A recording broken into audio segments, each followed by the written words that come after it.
Jonathan Peterlin now on the West Her Hotline. Bills and Browns going through joint practice today. Preseason game coming up on Saturday. Jonathan from 92.3 The Fan in Cleveland. Thanks for joining. Appreciate your time as always.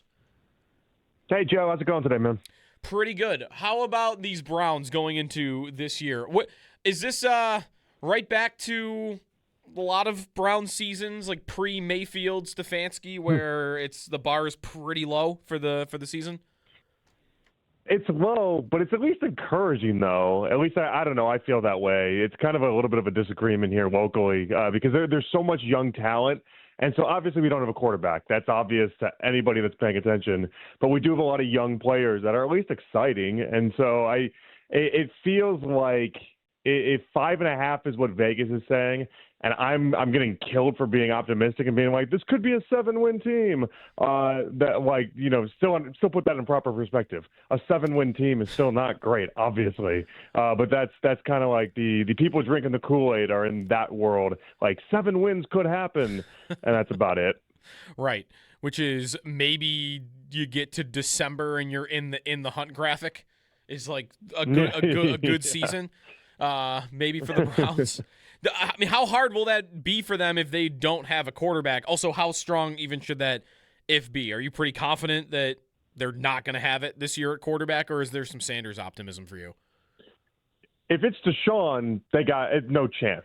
Zero chance, in my opinion. Now, I've been trying to find ways that I'm just absolutely wrong about Deshaun Watson. I'm betting on the idea that I've watched him now it's been 4 years of him in a Browns uniform. He's been on the field for 3, can't do anything with it. He's injured way too often, and in practices he can't make throws. So I'm betting on that happening. Now there is the outside chance that Monken does what he did in the preseason game against the Bears, where he just no ball is thrown beyond 10 yards. It's dink and dunk. It's a lot of checkdowns. And the wide receivers that we now have in Concepcion and Boston are like that good. And Judkins is that good in the run game. And this offensive line, this makeshift offensive line just comes together.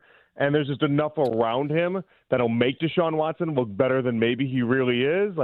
That's the only way that I'm wrong about this. But with Deshaun, there's no hope. With Shedeur, there's at least a little hope. Shedeur has big game ability to himself and big play ability to himself. He's just maddeningly inconsistent is the problem with Shedeur.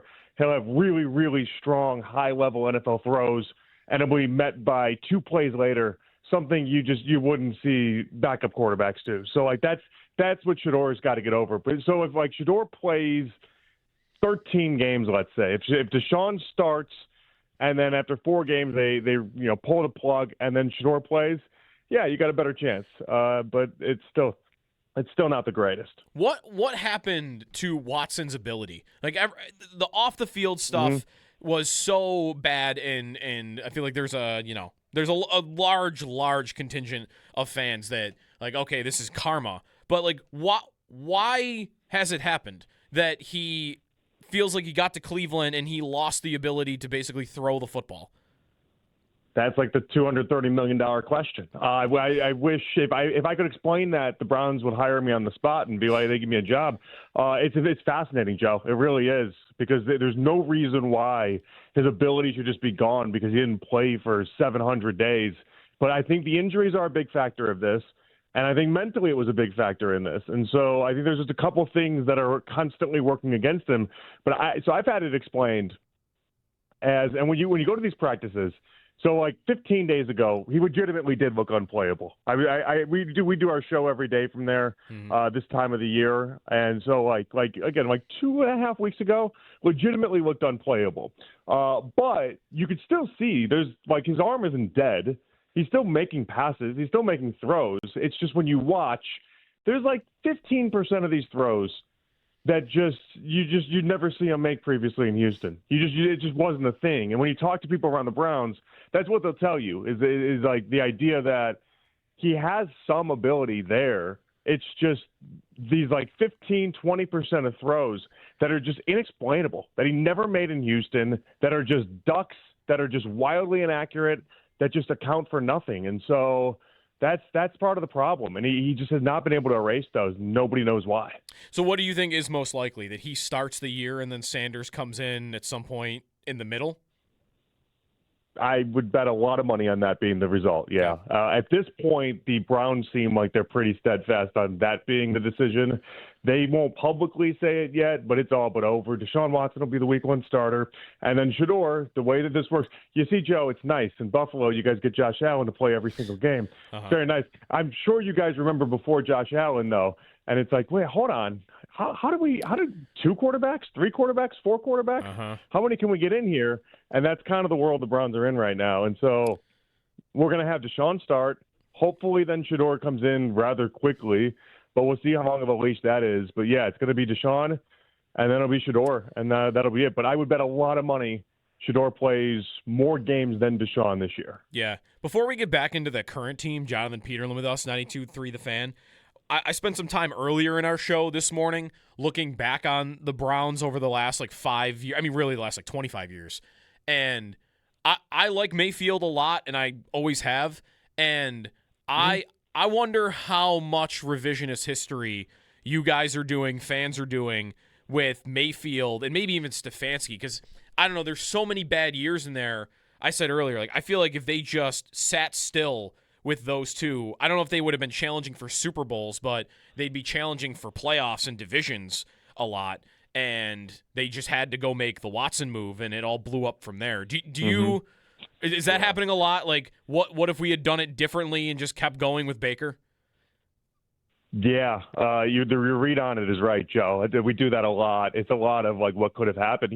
Here's something I think fans, maybe just people around, maybe not the Browns necessarily, but maybe nationally, rewrite about that whole time period. And I was a Baker guy, so I need to put that up front. I liked Baker a lot. Stefanski, I kicked to the rocks. I no problem getting rid of Stefanski. Okay. But I liked Baker a lot. Here's the problem, though, and here's what I've always respected about the decision, even though I did not agree with the Deshaun Watson trade. And obviously, it's been one of the worst trades in NFL history. I'm not just telling you that after the fact. I did not agree with it at the time. I was one of the few people at the time at the station that actually really liked Baker Mayfield and to stay with this. But Baker was the 15th best quarterback in the NFL, which today now we know you can win with that. Jalen Hurts wins 2 years ago. Last year was Sam Darnold. You can win with the 15th best quarterback. But at the time, the prevailing thought, especially in this AFC, you know this, Joe. I mean, it's Josh Allen, it's Patrick Mahomes, it's Lamar Jackson, it's Joe Burrow. At the time, it looked like if you had the 15th best quarterback, you weren't getting out of it. And so Andrew Berry recognized that, and he talked about it. We need to be elite at that position. We can't just be middle of the road. And so that's why they made the move. They saw a ceiling with Baker Mayfield, and they saw a ceiling with Deshaun Watson. They thought Deshaun was going to be better. That's why they did it. And so I never will blame Andrew Berry for doing that. There's something about the stones it takes to pull the trigger on that I love the DNA of that. I love that mentality. It's just not how football has turned out to be for the next, half decade. And we'd be in a much better spot if we just kept Baker. All right. So to the current Browns, what is your initial impression here through a few months of Todd Monken? We play a clip of him once in a while. I feel like he gives you a good quote here and there. What about him as a coach? How do you think about him going into year one?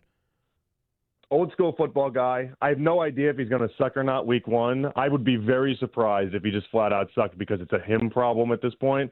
When they made the hire, I wasn't convinced it was the greatest thing in the world. I still don't know if it's the greatest thing in the world, but he's an old school football guy. He is running this the right way. Everything is organized, which is a big worry we'd had because the only time we'd seen Todd Monken previously was in 2019 under Freddie Kitchens, and that was an absolute disaster, and that was very disorganized, and so we got very worried. But this is a pro. There's no other way to put it. Again, I cannot say old school more times than I've said it already. That's his DNA, and I love the idea.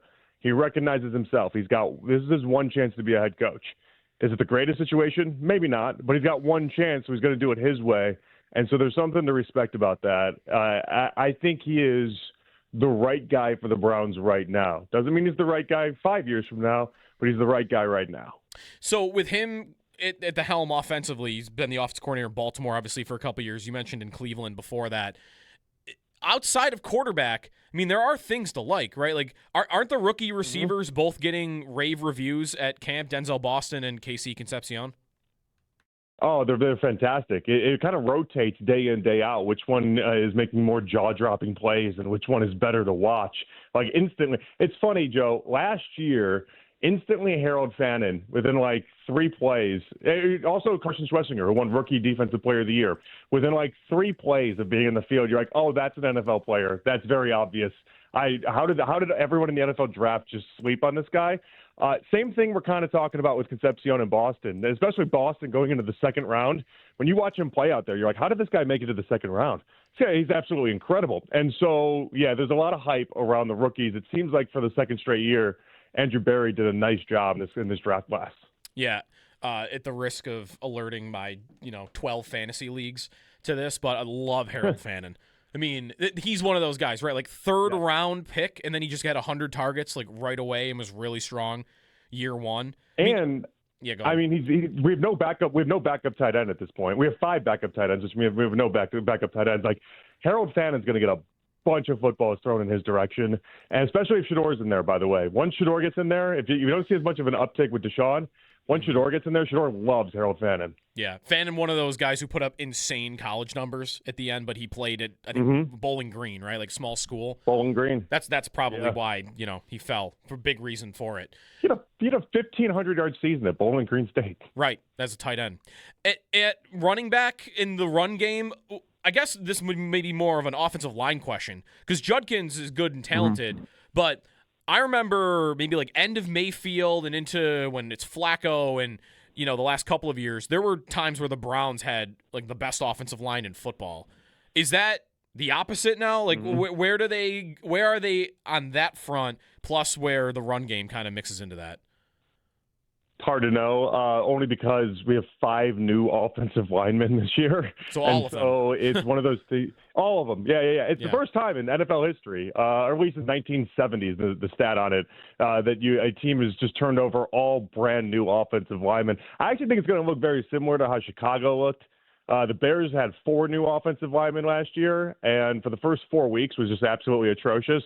And then week 5 to, the end of the season, they were able to like simplify things, turn things around, and get a little bit better. So I kind of have a feeling it might go that way.